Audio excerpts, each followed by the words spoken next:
Welcome to Cybersecurity Sense, a weekly podcast providing updates and insight into the latest in cybersecurity. Brought to you by LBMC Information Security. Now, here's your host. Hi, I'm Bill Dean, Senior Manager here at LBMC Information Security. Thank you for joining us. This is a special podcast. So the LBMC Information Security practice is actually doing an all-day seminar for the Institute of Internal Audit.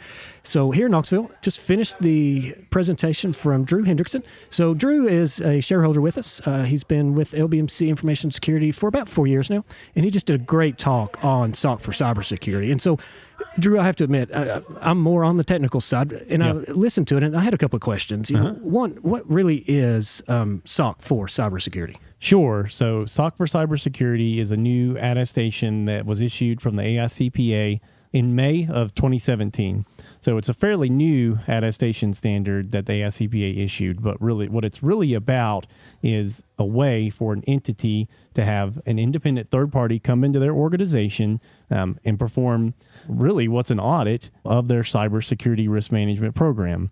And from there, they can say, hey, you've done a great job implementing your cybersecurity management program, and either issue a clean opinion or a qualified or an adverse opinion, just like any other type of SOC report that's been out there for a long time. So there's always been SOC 1, SOC 2, and SOC 3. So this is just a new SOC report standard from the AICPA, SOC for cybersecurity, and really what it's focused around is the cybersecurity risk management program for that entity. Well, and so as the listeners know, I'm extremely technical, so I'm not an auditor. But in my time here, I've heard you speak enough about SOC and SOC 2. That sounds a lot like SOC 2. What is the actual differences between them? So a SOC 2, you're right. SOC 2 is for security, but what SOC 2 is really meant for is security at the system level. So maybe you're providing a specific service for your customers.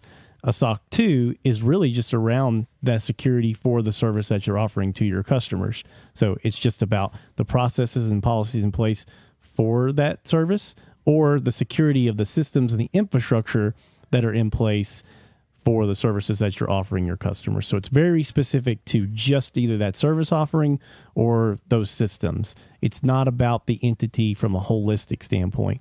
A SOC for cyber security is really about the entire cybersecurity risk management program for the entire entity. It's not just about one system. It can be. It is flexible. It's scalable. So if you're only, let's say you provide 12 different services and only one of them is related to healthcare information or some other type of sensitive information, you can issue a SOC for cybersecurity just on that information. But it's really meant to be from a holistic standpoint. It can serve a variety of measures, right? So if your board or your audit committee is asking about cybersecurity, if you're looking for an effective way to communicate why you are different and why you really do have a good cybersecurity risk management program, or if you're really trying to gain a competitive advantage in the marketplace against some of your competitors, if you're collecting sensitive data, a SOC for cybersecurity is a really great way to do that. And so, again, at the time that we've worked together, I've learned that SOCs are somewhat of a requirement. So someone's mandating or requesting that you do that. Is that the same situation with a SOC for cybersecurity? And what are the differences there? Right. So not currently. So generally a SOC 1 or a SOC 2 becomes a requirement for an organization because they become contractually obligated to do it. Not always. SOC 1 is really for internal control over financial reporting, and sometimes if your customers are public companies, they're going to demand that, and you have to do it if you want to keep them business. So even if it's not contractually an obligation, if you want to get customers, you have to do it. So it's usually one or the other. A SOC for cybersecurity could mandate itself that way as well, and it could start to make its way into contracts. The SEC is starting to become very involved with cybersecurity. The last 2 years, 2016 and 2017, they said it was one of their top priorities, and they're going to issue something any day now. And one of the ways that they may want to address it is SOC for cybersecurity, because they do work closely with the AICPA. It would not surprise me at all to see that come from the SEC and either make it a mandate or a requirement for public companies to issue one to get audited financial statements and a clean opinion there, or for it to start to make its way into contracts. But currently, it's voluntary and scalable and flexible.